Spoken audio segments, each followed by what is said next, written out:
Hello, fight fans. I'm that boxing writer, Jeremy Harridges, and welcome to the special Thanksgiving Day edition. I'd just like to say I'm very thankful for all of my friends, family, and of course, my boxing family, which I'm very glad that you guys are a part of. And thank you for helping me keep this thing going. I wish you guys the best Thanksgiving Day possible. Enjoy it and eat lots of food and have a good time.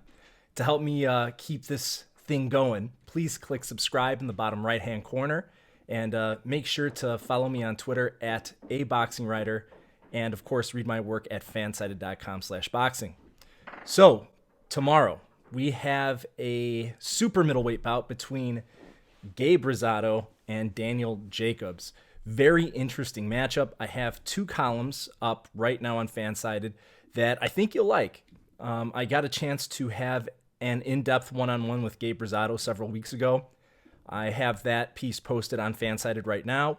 And then just a couple days ago, during the media call for that fight, I had the chance to also talk to Daniel Jacobs. And my impression of both guys, both very nice, both very polite while talking to me, of course, not to each other. And that's where this fight really goes. If you look at it on paper, it's not really all that competitive of a bout. Taking a look at Gabe Rosado's record, he's really one of those throwback fighters, at least I consider him a throwback fighter, who has the kind of record that isn't pretty initially when you look at it, but he's a tough blood and guts warrior. His record's 25-12-1, 14 KOs. And then, of course, you've got the former champion Daniel Jacobs at 36-3, 30 KOs. And so, yeah, when you look at it, it seems like quite a big mismatch on paper. However, I have to think that we have to look at what's driving this fight. And what's driving it is the history of bad blood between them. I talked to Gabe, and he told me it all started in the Cosmopolitan back in 2018, the Triple G Canelo rematch. And basically, they saw each other, and they had some words. And that's what Gabe Rosado told me. They saw each other, they had some words, and that's really what kicked this whole thing off. Sounds good enough. And I got to give you my impression of talking to Gabe Rosado. He's very well spoken. He's quite intelligent. He's very easygoing and calm. Of course, unless you're an opponent who gets in his face and wants to start something with him, then he flips the switch and turns all fighter. But it was a very pleasant conversation. I was really impressed with Gabe Rosado. Then, talking to Daniel Jacobs, he gave me a few details. So I thought I'd show you a little snippet of how he explained that initial meeting between the two. Here's what Daniel Jacobs had to tell me. This is Jeremy Harridges with fansided.com. I was talking to Gabe Rosado a couple weeks ago, and he sourced the bad blood between you two to an incident that happened. I think I've seen that interview. Yeah, that happened in 2018 at the Cosmopolitan, leading up to the Triple G Canelo rematch, he said. Do you have any recollection of that? And I was interested to hear your side of the events that may have transpired. Well, I mean, I've said it so many times, but it's basically, generally, I just think it was one of those situations where he had said some things that he was physically going to do to me if he ever seen me in person. And so I seen him in person and gave him the opportunity to do just that. And his energy wasn't the same. And so I kind of questioned him, why he make those statements. All right, we'll stop it there. He goes on and on and on to talk more about it, which you can check up. I have it on Twitter, and it's also in the piece that I wrote. But when looking at that, you hear his perspective that Gabe Rosado was the first one to kind of start, making some physical threats. He sees them when they're out on the town.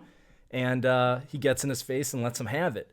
It's hard to tell who's in the right, who's in the wrong, and bottom line is it doesn't seem to matter. However, I will say this. As Daniel Jacobs tells me, basically Gabe Rosado was looking for a fight, kind of was poking the sleeping bear, and there you go. A couple years later, that bad blood still exists, and now you got to fight. So really what's driving this fight is the animosity between the two. And I got to say, it's legitimate. Is it helping sell the fight? Sure it is. Yeah. But it's legitimate. Does that change the chances that Gabe Rosado has in this fight? No, I don't think so. Now, Gabe Rosado's got a lot of things going for him. He's a tough guy. He's a skilled boxer. Don't look at his record and just assume that he doesn't have any chance in this fight. Don't belittle his boxing skills. He was, I believe, a U.S. national champion at one point during his amateur career. So he's done plenty to deserve credit. And he's a tough guy. He's, fought through numerous cuts, detached retinas, all sorts of things. So he's got to have your respect as a fighter. Looking at the odds, according to oddshark.com and all the different betting outlets that are out there, he's hovering as, we'll round it up to about an 8-1 to an 11-1 underdog. So the odds are definitely stacked against him. So the big question is, with all of the animosity, with all of the trash talking, and he also has Freddie Roach in his corner now. And we've seen that Freddie Roach, when he's in a boxer's corner for the first time, especially a veteran, he can show them a thing or two and help tighten up their game. That's not always the case, but if we look at a Miguel Cotto, that certainly was the case, where he helped extend Miguel Cotto's career by years. Miguel Cotto and Gabe Rosado are two different fighters. They're in two different leagues, unfortunately. So considering everything that I'm seeing here, I don't think that Freddie Roach is going to be enough to up Gabe Rosado's chances against Daniel Jacobs. I just think Daniel Jacobs is a far superior boxer. I think he's a superior athlete. I think he just has this one all the way across the board. And I don't think that there's much of a chance that Gabe Rosado has what it takes to pull this one off. I like him. He's a nice guy. But I think Daniel Jacobs is going to run away with this one. Looking at the fight as a whole, it's scheduled for 12 rounds. And I see Daniel Jacobs taking Rosado out somewhere between rounds 9 and 10. I think it's going to have to be a stoppage. Gabe Rosado doesn't give up. I think he'll keep going no matter what. So I think ultimately it's going to have to be a corner stoppage. Just taking a look at the history of the two, they have several shared opponents. If you look, they have Golovkin, Maciej Sulecki, Luis Arias, Peter Quillen.